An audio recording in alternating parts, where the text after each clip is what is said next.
Assalamualaikum warahmatullahi wabarakatuh. Bertemu lagi dengan mata pelajaran kimia. Kali ini kita akan membahas masih hidrokarbon tetapi tentang alkana. Hidrokarbon pada pembahasan sebelumnya telah diketahui bahwa kelompok senyawa karbon yang paling sederhana adalah hidrokarbon. Hidrokarbon adalah senyawa yang terdiri atas unsur karbon dan unsur hidrogen. Hidrokarbon paling sederhana adalah metana atau CH4 yang merupakan kelompok dari alkana. Nah, yang pertama yang akan kita bahas adalah definisi alkana dan rumus umumnya. Alkana adalah kelompok senyawa hidrokarbon jenuh yang terbentuk dari ikatan tunggal di sepanjang rantai utama karbonnya. Alkana paling sederhana adalah metana dengan rumus CH4. Berdasarkan rumusnya dapat diketahui bahwa metana terbentuk dari 1 atom C dan 4 atom H. Ikatan yang terjadi antara atom C dan atom H tersebut adalah ikatan kovalen. Nah, ini adalah ikatan kovalen yang strip ini yang terbentuk antara C dan hidrogen. Jika satu atom H pada metana dilepaskan dan digantikan dengan satu atom karbon lainnya, karbon kedua akan memiliki 3 tangan yang dapat mengikat 3 atom hidrogen. Nah, seperti ini. Ini atom C yang kedua mengikat 3 atom hidrogen. Senyawa yang terbentuk dari proses ini adalah senyawa alkana dengan 2 atom karbon dan 6 atom hidrogen. Dengan cara yang sama, kita dapat membentuk alkana dengan 3, 4, 5 atom karbon dan seterusnya. Nah, senyawa ini adalah alkana dengan 2 atom karbon, disebut dengan etana, atau bisa juga ditulis dengan bentuk seperti ini. CH3, yang ini, CH3 berikatan dengan CH3 yang kedua. Nah, perhatikan penjelasan berikut ini. Yang pertama, 1 atom C pada alkana berikatan dengan 4 atom H membentuk metana atau CH4. 2 atom C pada alkana berikatan dengan 6 atom H membentuk etana atau C2H6. 3 atom C pada alkana berikatan dengan 8 atom H membentuk propana atau C3H8. 4 atom C pada alkana berikatan dengan 10 atom H membentuk butana atau C4H10. Berdasarkan penjelasan tersebut, dapat disimpulkan bahwa rumus umum alkana adalah CnH2n plus 2. Sekali lagi, rumus umum alkana adalah CnH2n plus 2. N-nya ini bisa 1, 2, 3, 4, dan seterusnya. Berikutnya adalah deret homolog alkana. CH4, C2H6, C3H8, dan seterusnya menunjukkan bahwa antara satu anggota dan anggota berikutnya terdapat penambahan satu senyawa CH2. Deret senyawa-senyawa alkana ini disebut sebagai deret homolog. Nah, sifat deret homolog dari alkana adalah sebagai berikut. Yang pertama, memiliki rumus umum CnH2n plus 2. Yang kedua, antara satu anggota dan anggota berikutnya terdapat penambahan satu senyawa CH2. Yang ketiga, selisih massa molekul relatif antara satu anggota dan anggota berikutnya adalah 14. Berikutnya, semakin panjang rantai karbon, semakin tinggi titik didih senyawanya. Nah, ini adalah bagan dari deret homolog alkana. Bisa kita lihat jumlah atom C-nya 1. Ini C-nya 1, H-nya 4. Dari mana bisa begini? Kembali ke rumus yang di atas. CnH2n plus 2. Kalau C-nya 1, berarti N-nya sama dengan 1. Ya. C1, H-nya berarti 2 dikali 1 ditambah 2. 2 dikali 1, 2 ditambah 2, 4. Maka C1H4. Nah, ini bentuknya C1H4. Angka 1 di sini boleh ditulis, boleh juga tidak. Biasanya tidak ditulis, jadi seperti ini, CH4. Namanya adalah metana. Kemudian jumlah atom C-nya 2. Ini 2, maka kita masukkan ke dalam rumus ini. 2H, 2 kali 2 ditambah 2. 2 kali 2 adalah 4, ditambah 2 adalah 6. Berarti C2H6. Nah, didapat C2H6 namanya etana. Begitu pula jika jumlah atom C-nya 3.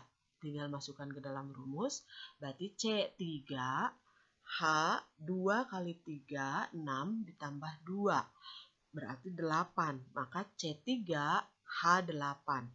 Nah, ini C3H8. Disebutnya propana. Dan seterusnya sampai dengan C10. Ini adalah rumus molekulnya. C4H10, butana, C5H12, pentana, C6H14, heksana, C7H16, heptana, C8H18, oktana, C9H20, nonana, C10H22, dekana. Nah, ini adalah deret homolog dari alkana. Berikutnya tata nama alkana. Penamaan senyawa hidrokarbon didasarkan pada aturan UPEC. UPEC itu International Union of Pure and Applied Chemistry. Namun, kita juga dapat menemukan nama lazim atau nama dagang beberapa senyawa hidrogen dalam kehidupan sehari-hari. Pada pembahasan kali ini, kita akan mempelajari tata nama alkana berdasarkan aturan UPEC. Ada 5 aturan UPEC yang harus kita ikuti untuk memberikan nama kepada alkana.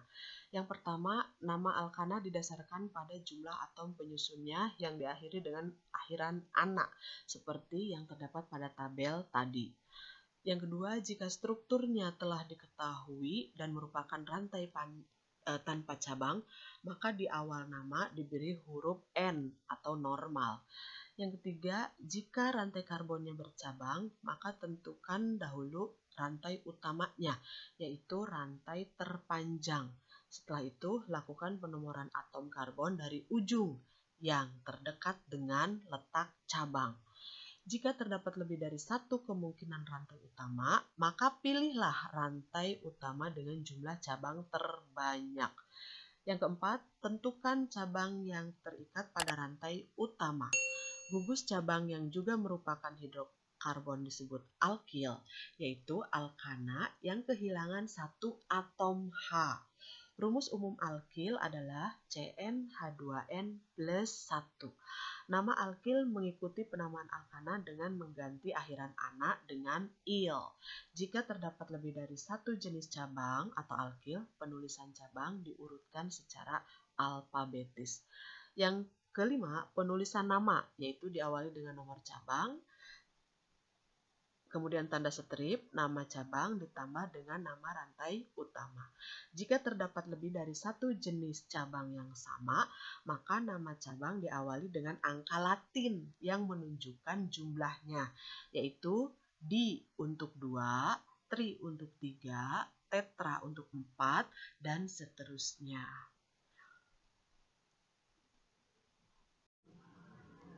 contoh. Contoh dari tata nama alkana, misalnya ada rumus seperti ini, bentuknya seperti ini. Nah, kita ya langkah pertama, seperti tadi tata cara di UPEC, yang pertama adalah tentukan rantai terpanjangnya terlebih dahulu. Dari sini kita bisa lihat rantai terpanjangnya, bisa kita hitung dulu, 1, 2, 3, 4, 5. Kalau ke atas, kita coba ke atas, 1, 2, 3, 4. Berarti rantai terpanjangnya adalah 5. Nah, 5 itu tadi namanya adalah pentana. Lalu kita tentukan nomor C-nya. Dari mana penomoran C-nya dimulai? Karena cabangnya ada di tengah-tengah, maka penomoran C-nya bisa dari ujung sebelah kiri ataupun dari ujung sebelah kanan. Nah, saya akan ambil dari ujung sebelah kiri. Kita kasih nomor, ini C1, C2, C3, C4, C5. Jadi ada 5 atom C yang merupakan rantai terpanjang. Dan CH3 yang atas ini kita sebut dengan metil. Jadi cabangnya adalah metil. Nah, di C nomor 3 ada cabang berupa metil. Maka namanya kita sebut dengan 3-metil pentana. Ini di C nomor 3 ada metil dan jumlah rantai panjangnya ada 5. Maka namanya 3-metil pentana. Contoh berikutnya, misalnya ada unsur seperti ini yang hanya lurus seperti ini, tidak ada cabangnya. Penomorannya dari mana? Boleh dari ujung sebelah kiri, boleh juga dari ujung sebelah kanan. Nah, saya di sini ambil dari ujung sebelah kiri. Ini nomor 1, nomor 2, nomor 3, 4, dan 5. Ternyata C-nya ada 5 juga. Karena tidak memiliki cabang, maka kita kasih di depan nama pentananya, kita kasih N. N itu normal, seperti aturan UPEC tadi. Maka namanya adalah N pentana. Nah, ini N pentana. Untuk struktur seperti ini ya. Berikutnya, misalnya ada yang seperti ini. Ini hampir sama dengan yang pertama, yang ini ya. Cuma bedanya cabangnya ini ada di sebelah sini. Nah, kita ambil atau tentukan rantai terpanjangnya dulu. Misalnya rantai terpanjangnya kita ambil yang ini, karena tidak ada lagi yang lebih panjang dari ini ya. Ke bawah bisa, tapi supaya gampang kita ambil yang lurus saja. Penomorannya dari mana? Dari ujung C yang paling dekat dengan cabang. Kalau ini kan jauh ya, jadi yang paling dekat adalah ini. Maka penomorannya dari sini. 1, 2, 3, 4, dan 5. 5 berarti pentana. Di C nomor 2 ada cabang berupa metil. Maka namanya 2-metil pentana. Ini 2, ini metil, jumlah rantai panjangnya ada 5. Jadi 2-metil pentana. Contoh berikutnya. Nah, jika ada rumus molekul seperti ini, ya, kita cari rantai panjangnya yang lurus saja. Ini C-nya ada 3, 1, 2, 3. Dari atas ke bawah juga ada 3. Supaya gampang, kita ambil yang horizontal saja, yang ini ya. Penomorannya dari mana? Karena dua-duanya cabangnya ada di tengah, maka boleh dari sini, boleh juga dari sini. Nah, saya ambil yang dari kiri. Ini nomor 1, 2, 3. Di C nomor 2 ada 2 cabang metil. Maka namanya 2,2. Ini karena di C nomor 2 ada 2 metil. Jadi 2-nya disebut 2 kali. 2,2 dimetil. Nah, ingat tadi di ini adalah menunjukkan angka 2 ya. Jadi dimetil, jadi 2 metil propana. Kalau C-nya 3 namanya propana. Jadi untuk senyawa ini namanya adalah 2,2 dimetil propana. Nah, berikutnya kegunaan alkana. Apa sih kegunaan alkana di kehidupan sehari-hari? Nah, Kita bisa lihat di sini ada minyak tanah. Ternyata minyak tanah itu merupakan salah satu dari jenis atau contoh-contoh alkana. Tentu saja berguna bagi kehidupan masyarakat sehari-hari. Hanya saja keberadaan minyak tanah akhir-akhir ini sedang langka karena memang stoknya sudah sangat menipis sehingga diganti dengan gas LPG. Kemudian apalagi? Nah, ternyata ada bensin. Bensin juga termasuk ke dalam alkana, gunanya untuk sebagai bahan bakar kendaraan bermotor. Berikutnya ada gas LPG yang biasa dipakai ibu-ibu rumah tangga untuk memasak.